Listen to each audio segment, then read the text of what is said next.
8 kelebihan. Nanti kita ngena Nissan e-Power. Patu. Okey.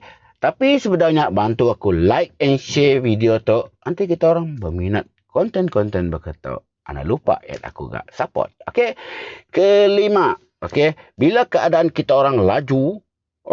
Bateri dah kong. Ya bisa setiap function dipanggil Smart Control Power and Speed.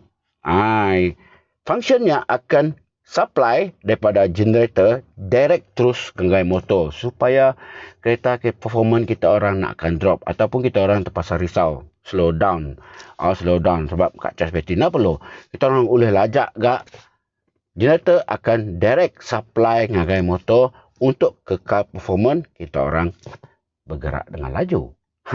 Okey. Keenam e-pedal. E-pedal tu adalah efisiensi penggunaan minyak. Okey, minyak elektrik. Bila kita orang tekan throttle, okey, keretanya bergerak, tapi bila kita release throttle slow-slow, ia akan recharge.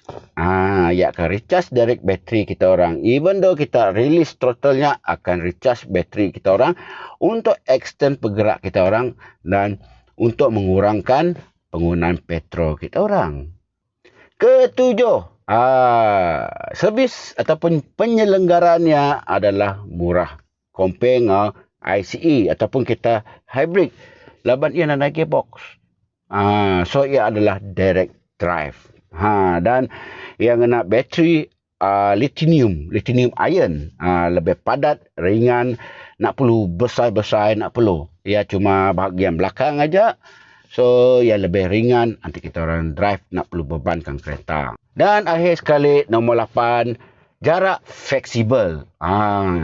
Kereta e-Power untuk Nissan Kicks, ia boleh bergerak sehingga 900 km.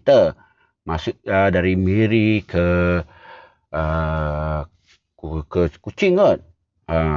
Dalam lingkungannya lah. Tapi depend cara non-driving. Nanti bakal non-driving lajak-lajak dan selalu nikit bukit, turun bukit, nikit bukit, turun bukit. Mungkin dia bisa berlaku penjejasan. Sebab dia laban kita orang punya record full tank daripada Kuching ke Bintulu.